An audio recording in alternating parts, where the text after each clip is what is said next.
Welcome back viewers. आज के इस ट्यूटोरियल में हम देखेंगे फ्लो चार्ट के बहुत सारे एग्जांपल्स को। फ्रेंड्स, अगर इससे पहले का ट्यूटोरियल आपने नहीं देखा है तो मैं आपसे रिकमेंड करूंगा कि आप उससे पहले का वीडियो ट्यूटोरियल देख लीजिए, क्योंकि उसमें मैंने एल्गोरिथम और फ्लो चार्ट को किस तरह से बनाया जाता है इस बारे में बताया है।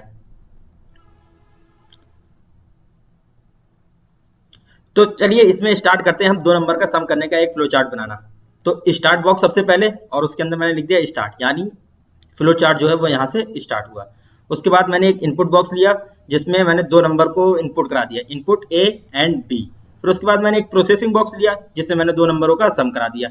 ये सारे के सारे सिंबल्स को मैंने इससे पिछली वीडियो लेक्चर में बताया है, तो फ्रेंड्स पहले आप उस वीडियो लेक्चर को देख लीजिएगा जिससे इसमें समझने में आपको ज़्यादा आसानी हो। तो सम करा दिया मैंने, sum equal to A plus B. फिर उसके बाद मैंने इसको आउटपुट करा दिया यानी प्रिंट सम, और उसके बाद मैंने इसका फ्लो चार्ट का एंड कर दिया। उसके बाद फ्रेंड्स मैंने बताया था कि फ्लो लाइंस की आवश्यकता होती है, तो फ्लो लाइंस जो है वो ऊपर से नीचे की ओर चल रही हैं यहाँ पर। तो ये तो एक सिंपल था, तो मैंने पहले इसको सिंपल इसलिए बताया ताकि आपको थोड़ा समझ में आ जाए। इसके बाद हम एक कॉम्प्लेक्स फ्लो चार्ट की तरफ पढ़ेंगे, क्योंकि हम इसमें कई सारे फ्लो चार्ट बनाएंगे।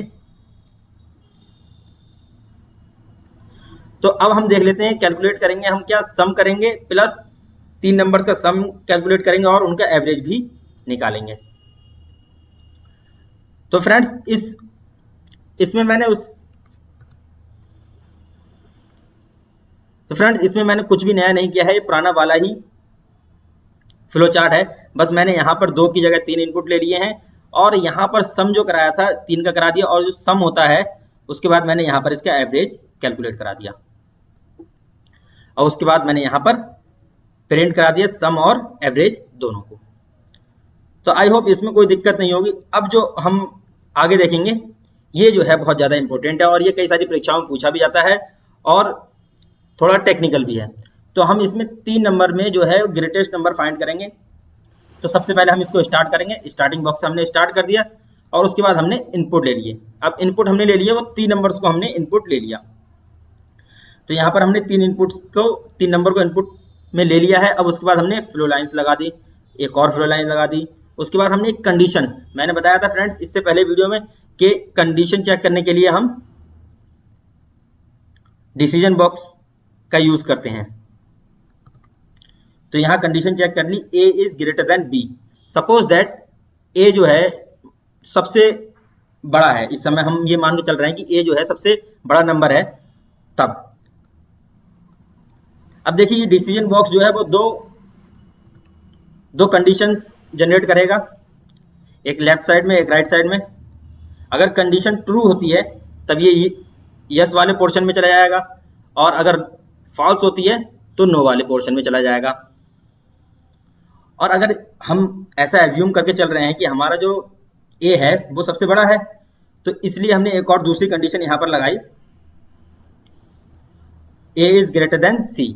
अब हमने देखिए पहले कंडीशन में बी को चेक कर लिया कि ए जो है ग्रेटर देन है बी, अगर ये ट्रू है तभी वो यहाँ नीचे आया, और उसके बाद एक से सी को चेक किया। अब ये सी जब चेक हो जाएगा तो हमने अब यहाँ ये कंडीशन बॉक्स 2 आउटपुट जनरेट करेगा। अगर यस है तब तो ठीक है आगे चला जाएगा, नो है तो इस साइड में चला जाएगा। तो फ्रेंड्स अब देखिए हमने माना कि ए जो है वो सबसे बड़ा था, तो ए यहाँ चेक हुआ, पहली कंडीशन में यहाँ पर ए चेक हुआ। उसके बाद यहाँ से ट्रू होने के बाद में यहाँ आ गया इस वाली कंडीशन में। उसके बाद इसको हमने प्रिंट करा दिया, और प्रोग्राम जो फ्लो चार्ट है हमने उसको एंड कर दिया। अब फ्रेंड्स सपोज दैट ए अगर सबसे बड़ी संख्या नहीं है, अगर ए सबसे बड़ा नंबर नहीं है, तो प्रोग्राम फ्लो चार्ट का फ्लो इस साइड में जाता, और उस कंडीशन में हम क्या करते, एक और बॉक्स लगाएंगे इफ। अब हम देखिए यहाँ सपोज ये चल रहे हैं कि अब ए जो है वो छोटा है बी से, यानी ए छोटा था तो बी जो था ग्रेटर देन हो गया। उसके बाद ये वाली कंडीशन जो है वो फॉल्स हो गई। जब ये कंडीशन फॉल्स हो गई तब ये वाली कंडीशन चेक होगी, B is greater than C. हमने B is greater than C check करा लिया, क्योंकि ऑलरेडी यहाँ पर बी जो है वो ए से बड़ा हो चुका है। अब ये डिसीजन बॉक्स फिर से 2 आउटपुट जनरेट करेगा, यस या नो, यानी ट्रू एंड फॉल्स। अगर फॉल्स होगा तो आगे चला जाएगा, और यस होगा तो हम इसको प्रिंट करवा देंगे। बी को हमने यहाँ पर प्रिंट करा दिया। अब सपोज दैट फ्रेंड्स यहाँ पर बी चेक हो गया और ए चेक हो गया, ठीक है। अब फिर हम वापसी यहाँ आ जाते हैं। अगर यहाँ पर कंडीशन ये वाली फॉल्स हो जाती तो कंडीशन ये वाली चलती, तब हम प्रिंट किसे कराते, सी को। तो फ्रेंड्स ये जो इसका जो आउटपुट बी आ गया, उसके बाद हमने इसे स्टॉप में पास कर दिया। अगर ये कंडीशन ट्रू हो जाती, ये फॉल्स हो जाती, तो सी ग्रेटर देन हो जाता, और जब ऐसी कंडीशन में सी ग्रेटर देन हो जाता तो हम प्रिंट किसे करा देते, सी को। तो हमने वही यहाँ किया, प्रिंट करा दिया सी को। अब देखिए, अब अगर यहाँ कंडीशन ये वाली फॉल्स हो जाती, तब ये नो वाला पोर्शन पास होता, और उसके बाद ये जो है नो वाला पोर्शन पास होता, उसके बाद ये यहाँ से चल के आके फिर से सी को प्रिंट करा देता। तो फ्रेंड्स ये थोड़ा कॉम्प्लेक्स है, अगर आपको समझ में नहीं आया तो एक बार फिर से चेक कर लीजिए, और उसको मैं अभी एक बार फिर से बता दे रहा हूँ। तो सबसे पहले हमने एक कंडीशन चेक करी, ए इज ग्रेटर देन बी। अगर ए बड़ा है तो ये वाली कंडीशन चल जाएगी, और अगर सी से भी ए बड़ा है तब प्रिंट ए हो जाएगा, ठीक है। इफ, अब फिर से हम यहीं आ जाते हैं, इफ अगर ए छोटा हो जाता है तब ये वाली कंडीशन चलेगी, और यहाँ पर आके बी जो है वो बी प्रिंट हो जाएगा अगर बी बड़ा हो जाता है। और अगर नो होता है तो फिर यहाँ से ये यहाँ से चलते हुए इस साइड से यहाँ आ जाएगा, और उसके बाद सी को प्रिंट कर देगा। और इफ अगर ए बड़ा हो जाता है यहाँ पर, और उसके बाद ये सी को यहाँ से प्रिंट कर देगा। तो इस तरह से ये फ्लो चार्ट काम करता है। तो ये थोड़ा सा कॉम्प्लिकेटेड है, इसको समझने के लिए आप इस वीडियो को दोबारा से देख सकते हैं। चलिए एक और एग्जाम्पल ले लेते हैं, कैलकुलेट कर लेते हैं सिंपल इंटरेस्ट फ्लो चार्ट। तो सबसे पहले हम स्टार्टिंग बॉक्स से स्टार्ट करेंगे और इनपुट कर देंगे PRT। अब ये PRT क्या है, P फॉर प्राइस है, R फॉर टाइम है, R फॉर रेट है, सॉरी, T फॉर टाइम है। तो इंटरेस्ट कैलकुलेट करने का एक फॉर्मूला होता है मैथमेटिक्स में, P into R into T। यहाँ पर जो स्टेरिक साइन है वो रिप्रेजेंट कर रहा है, यहाँ पर जो स्टेरिक साइन है ये रिप्रेजेंट कर रहा है मल्टीप्लीकेशन को, और डिवाइड बाय 100। सिंपल, इसको हमने इंटरेस्ट को प्रिंट करा दिया और इसको स्टॉप कर दिया। तो ये हो गया हमारा सिंपल इंटरेस्ट का फ्लो चार्ट। अब हम ऑड और इवन का फ्लो चार्ट, चलिए इसको आप समझने की कोशिश कीजिए किस तरह से कर रहा हूं मैं।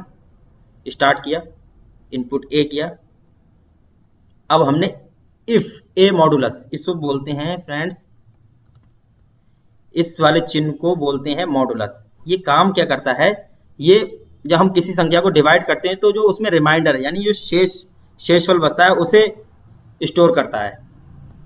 मीन्स अगर हमने 3 को, मीन्स हम 3 को 2 से डिवाइड करेंगे